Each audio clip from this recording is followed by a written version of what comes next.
Ta-da! Like magic, you put out a video with a bunch of speculation, little tidbits of information, and Ubisoft comes along and drops all of that knowledge on you and just messes up your whole idea.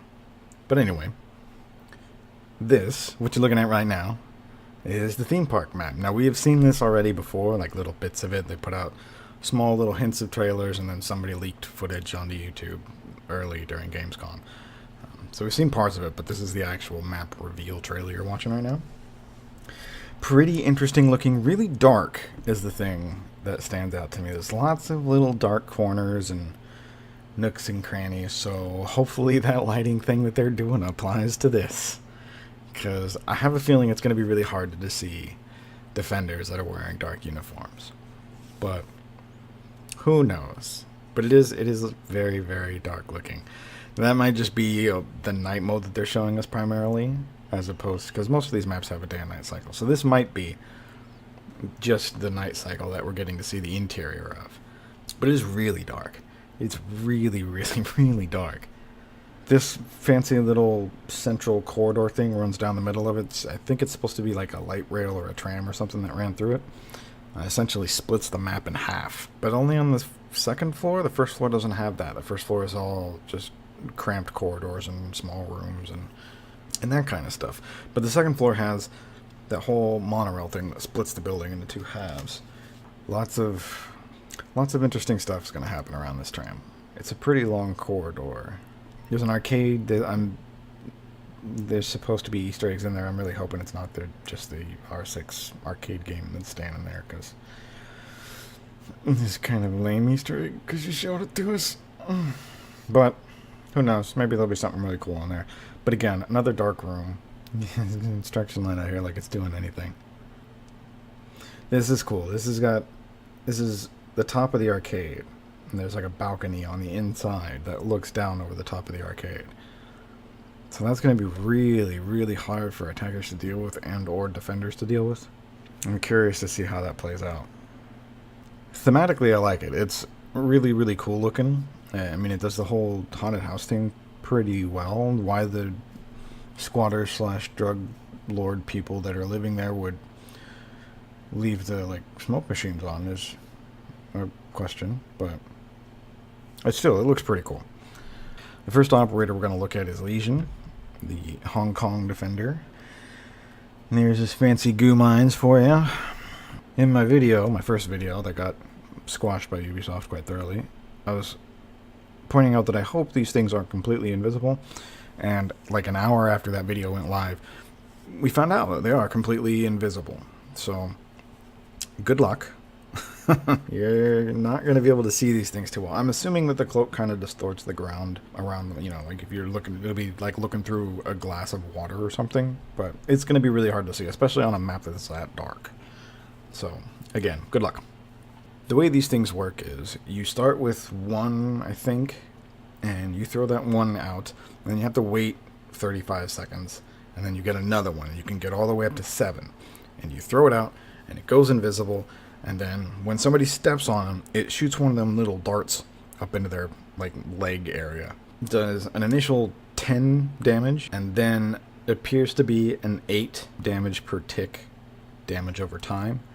Now, we only see one tick happen, so I don't know if that scales down or scales up the longer you leave the dart in. But it does do damage over time. It also prevents you from sprinting, and you can't plant the bomb while you have a dart in.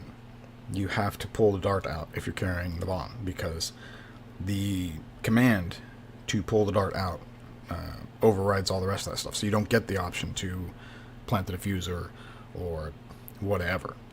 It will also be a serious problem for Monty and Glaz and people who can't really watch the ground in front of them. Especially Monty with his shield extended. He's not going to see that thing coming. And Glaz, when he's pushing through smoke, he's usually scoped in the whole time. So they're going to have a really hard time seeing those things. Which makes him really, really good for stopping Monty pushes. And I know Monty pushes are not really a thing anymore. It still happens, but it's not super common. But he'll be great at stopping those, because if you get Monty with one of those things, he has to drop his shield to take the dart out, otherwise he's going to take damage forever, and it appears to be a really long time. You can counter them. IQ can see them, which is probably going to be the greatest thing to do. Twitch can zap them, and Thatcher can EMP them. But for Twitch and Thatcher, you have to know where they are, as opposed to IQ, who will be able to see them. So the next one we're going to look at is Ying and her fancy little ball gadget. I'm super disappointed that it isn't a drone. I said that in my previous video, that I was really hoping you could control this thing, but you can't. You do get to set a fuse on it. It's got a little timer thing. That's what the lights are. The longer you hold it down, the longer it takes before it goes off. And she is immune to it. Now, nobody else is immune to it, and she is not immune to regular flashbangs, but she is immune to hers. So you can put this thing on walls, you can roll it underneath doors, you can roll it through drone holes. One of the really cool things that they showed off in this is you can roll it along a wall, and it will go in the drone hole or under the door by itself. It'll just do it automatically, which is really neat. But you're going to need a lot of timing. It's going to take a lot of coordinated effort from you and your teammates, because it doesn't appear that the effect lasts very long. So it's going to be a really synchronized, kind of hot breaching, bang, bang, bang, everybody dies type of thing, or at least that's the way they want it to go. It looks cool. I was a little concerned that it wasn't going to be as effective as it appears to be right now, and that will be dependent upon people getting used to it. But at the moment, the stuff we have seen of it does look pretty neat. It appears to be fairly effective. However, you can shoot it just like you can with everybody's gadget. You can shoot them. If it goes through electrified wire or runs into a shock wall, it will die. The ADS, it will kill the grenade outright. If it's within range of the actual ball, it will just kill the ball. If it's within range of the actual flashbangs inside the ball, it'll take out as many as it can. But I think one Candela ball will eat all or nearly all of the ADS charges. So, I almost forgot.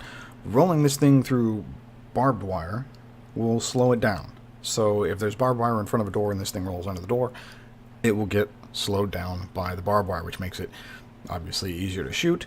Probably sets off the same barbed wire audio cues. I didn't hear it rolling through the barbed wire in the demos that they played, but I'm assuming it does, because everything that goes through the barbed wire sets off that audio cue, so it should. The next operator we get to look at is the Polish Grom operator, Ella. So Ella has these Grismot mines, I hope I'm saying that correctly, that have all this like sticky stuff around the bottom. That's what you're seeing right there. All that gray, well, it's gray in the picture, but it's green in the game, but all that goop at the bottom is what allows it to stick to anything. So you can stick this thing anywhere you want. You can stick it to the ceiling, in front of doors, anywhere. It should stick anywhere. It works sort of like Echo's drone. This is the only thing I got correct in my video, I think. It works sort of like Echo's drone, where it will disorient, but it doesn't have the same... Well, it doesn't have the same duration. It's not as intense, and it doesn't give you the whole super wobbly I've been drinking for the last 4 hours type of perspective. It does distort your vision and kind of gives you like a little temporary flashbang looking thing, but it wears off way faster. So the reason for this, I believe, is because she is a 3-speed operator. So the whole point of this design is to hit somebody with one of your fancy little mines here, and then run out and shoot them lots to death with lots of bullets, and try not to die in the process. However, if you do get downed in that process, she can throw one of her mines out from the down but not out state, which is cool. I don't know how useful it's actually going to be in game. They do this demo where Sledge chases her down and she hits him with a mine, and the Lord rails into him with his LMG. I don't know that that's actually going to happen, but it would be cool. She gets countered pretty much the same way all the rest of these guys get countered, so IQ is your baby. Twitch can zap it, and Thatcher can EMP it, and you can shoot them, all that nice fun stuff. Again, IQ is probably getting a very large indirect buff in this patch, just because all of the defensive gadgets that are coming in, you can see really easy with IQ's gadget, so she's going to be a lot more useful than she currently is, but she doesn't get as much love as she should. She's already pretty useful, so this is like extra. We also get, if you're a season pass holder, you get fancy new uniforms. They did this with the last I want to say 2 DLCs as well, as where if you were a season holder, you got alternate uniforms.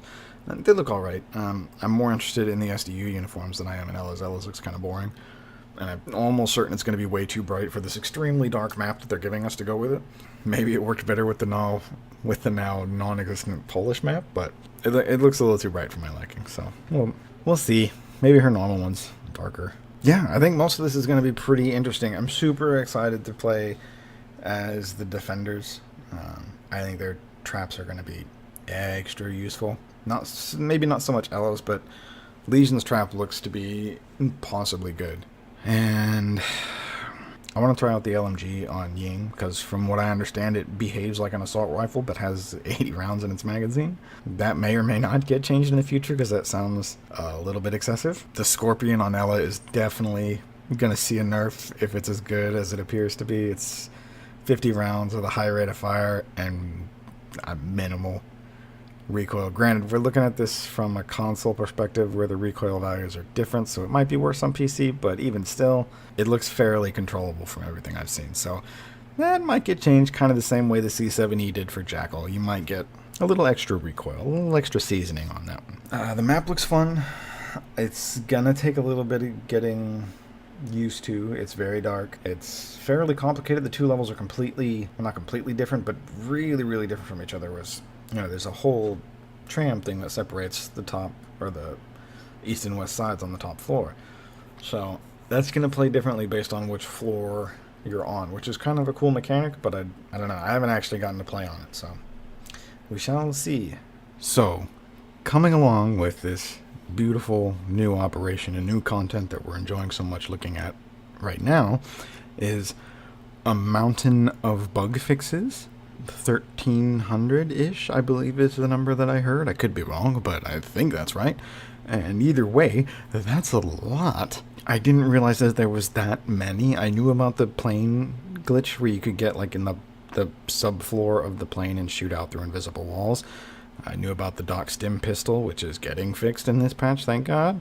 I didn't know it was 1,300. That's a lot. Ubisoft, that's a lot.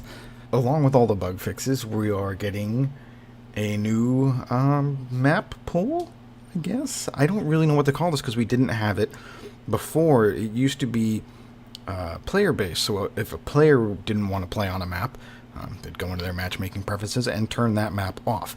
Now that doesn't work, and they are actually removing it from the game, but it doesn't work because I'm assuming that it takes into account everybody's preferences, so if you're the only one that has that map turned off, you're probably going to get that map. But now, the map pools are going to be condensed, so if you play ranked, it will match the Pro League map pool. It will match theirs exactly, so we're going to get Bank, Cafe, Border, Coastline, Consulate, Clubhouse, Oregon, Chalet, and Skyscraper for Season 3, which is kind of a bummer. I turn off Yacht and Favela and Hereford, but I'm pretty okay with the rest of them. I understand that they're not all well balanced, but I don't see them enough to really worry about them.